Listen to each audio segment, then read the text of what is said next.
Hello students, this is Srikant Singh. Welcome you at my YouTube channel Improve English. My dear friends, my dear students, आज हम शुरू कर रहे हैं बहुत ही शानदार poem animals composed bye Walt Whitman. जैसा कि आप सभी जानते हैं कि यह पोयम क्लास 10th का बहुत ही इम्पोर्टेंट पोयम है, जिसमें ह्यूमन बीइंग्स और क्रिएचर्स यानी कि वाइल्ड क्रिएचर्स के बीच, एनिमल्स के बीच कंपैरिजन दिखाने का प्रयास किया गया है। और जो हमारे पोएट हैं ये वॉल्ट विटमैन भाई साहब, ये कहते हैं कि इन्हें पसंद होगा एक जानवर बनना rather than to become a human person. So without delay let's start.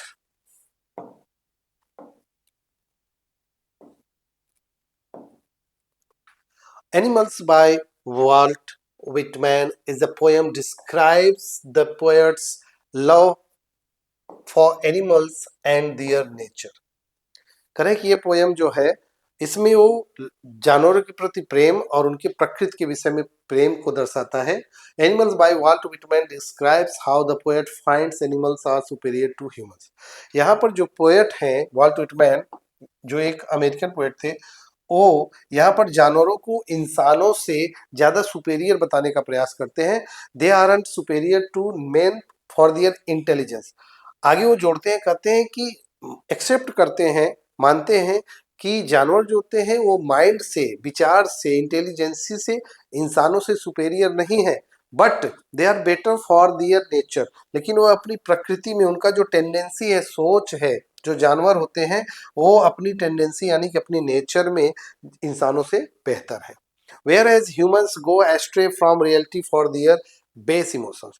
अब यहाँ पे पोएट कहते हैं जो इंसान होते हैं अपनी जो जरूरत की चीजें होती है यानी अपनी जरूरत के हिसाब से भटक जाते हैं। गो एस्ट्रे मीन्स अपने रास्ते से मुड़ जाना, भटक जाना, अपने पथ से अलग हो जाना, डाइवर्ट होना। आगे कहते हैं एनिमल्स कीप काम, जबकि ऐसे समय पर जो जानवर होते हैं वो शांति बनाए रखते हैं। जहाँ पे इंसान अपनी छोटी छोटी जरूरतों के लिए अपने मुख्य मार्ग से भटक जाता है, रास्ते से अलग हो जाता है, डाइवर्ट कर जाता है, वहाँ पे जानवर अपने मुख्य मार्ग पर बना रहता है। इन छोटी छोटी चीजों के लिए वह परेशान नहीं होता। They have no regret in their lifes. जानवर जो होते हैं उन्हें अपने किए गए कामों के लिए या अपने जरूरत की चीजों के लिए कोई रिग्रेट नहीं होता। वहीं पर जो ह्यूमन बीइंग्स होते हैं उन्हें अपने द्वारा किए गए छोटे छोटे कामों पर, गलतियों पर या किसी जीत पर उन्माद होता है, खुशी होती है या उसको दुख होता है, सब कुछ दिखाते हैं इंसान। Nobody respects an animal, still it is happy with the life it got। कह रहे हैं कि जानवरों के प्रति कोई भी कोई रिस्पेक्ट नहीं दिखाता, जबकि वो अपने जीवन में जो पाते हैं, जो जानवर उन्हें जो मिला है उससे वो हैप्पी हैं, खुश हैं, उन्हें कोई प्रॉब्लम नहीं है। The poet thinks he might have left tokens or symbols of his resemblance with animals in his previous birth। यहाँ पर पोएट कहते हैं कि यदि वह उन्हें जो अपने जीवन में एक सिंबल के रूप में यानी कि एक जुड़ाव सा फील करते हैं, ऐसा लगता है कि पूर्व जन्म में वो कैसे जो जन्म लेंगे वो जानवरों से मिलता जुलता जन्म लेंगे। As in his present life he can visualise those tokens in animals. कह रहे हैं कि जो चीजें वो जानवर में इस जन्म में देख रहे हैं वो यहाँ पे अपेक्षा करते हैं, एक्सपेक्ट करते हैं कि नेक्स्ट जब वो बर्थ मिले, जो उनका जो प्रीवियस बर्थ था वो जानवरों से मिलता जुलता था। तो आगे बढ़ते हैं और देखते हैं आगे नेक्स्ट स्लाइड में क्या है। थीम की बात करते हैं। This poem contains several themes such as animals versus human beings. Animals और ह्यूमन बीइंग्स के बीच का कंपैरिजन इस पोएम में दिखाने का प्रयोग किया गया है पोएट के द्वारा। क्या क्या दिखाया गया है? ह्यूमन सफरिंग्स को शो किया गया है, मटेरियलिज्म को, भौतिकवाद को शो किया गया है, धर्म को और व्यक्तिवाद को भी विशेष रूप से यहाँ पे दर्शाया गया है। First of all the poet wishes to turn into animals as they are better than humans. जो पोएट हैं वो उनकी इच्छा है, डिजायर है कि he wanted to become an animal rather than to become a human beings, not for their capacity but their nature। और किस लिए? उनकी ताकत के लिए वो जानवरों में टर्न नहीं करना चाहते, जानवरों के साथ नहीं रहना चाहते।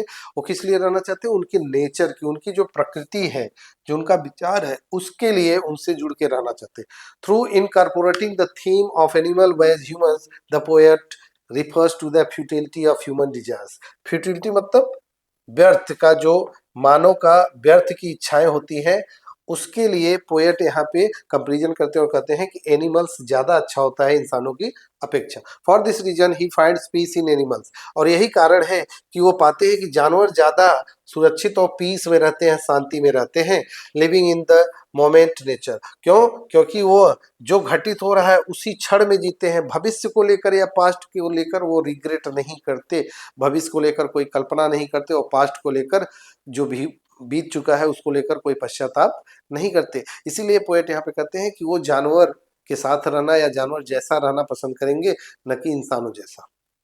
आगे बढ़ते हैं। Moreover there is a reference to two types of human sufferings. यहाँ पर जो पोएट हैं वो दो प्रकार की ह्यूमन सफरिंग्स को भी मेंशन किए हैं। कौन सा सफरिंग?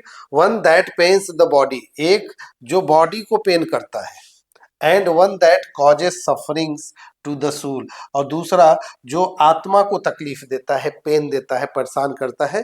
दो प्रकार की ह्यूमन सफरिंग्स का यहाँ पर पोएट ने बात किया। Moreover the poet also refers to the root cause of human sufferings. फिर भी जो पोएट हैं वह ह्यूमन सफरिंग्स के रूट कॉज पर चर्चा करते हैं। किसके द्वारा? Through introducing the theme of materialism, भौतिकवाद के थीम को इंट्रोड्यूस करते हुए।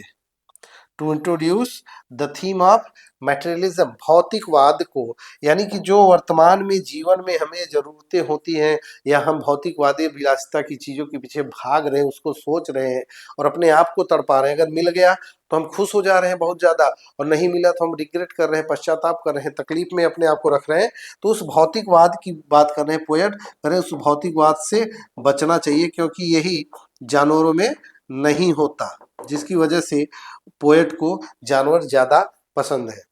In this line not one dissatisfied, not one is demented. यहाँ पे पोएट कहते हैं अपनी चंद लाइनों के द्वारा, नॉट वन डिससेटिस्फाइड, कोई भी डिससेटिस्फाइड नहीं है, नॉट वन इज डिमेंटेड, कोई भी पश्चाताप नहीं है, with the mania of owning things, चीजों को अपने पास होने के पागलपन से।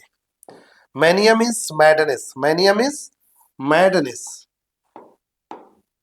चीजों को अपने पास रखने का जो पागलपन होता है, पोएट कहते हैं उसको लेकर कोई जल्दी नहीं, कोई हड़बड़ाहट नहीं, कोई परेशान नहीं, कोई तकलीफ नहीं। Let's see next, that is very important because this is the slide of poetic device. My dear friend, let's see. Animals is a free verse. First, no, this is a free verse. Poem without having specific line length. Free verse का मतलब होता है कि ऐसा poem जिसमें कोई विशेष रूप से स्पेसिफिक लाइन लेंथ का फॉलो नहीं किया जाता, that is called free verse और ब्लैंक वर्स।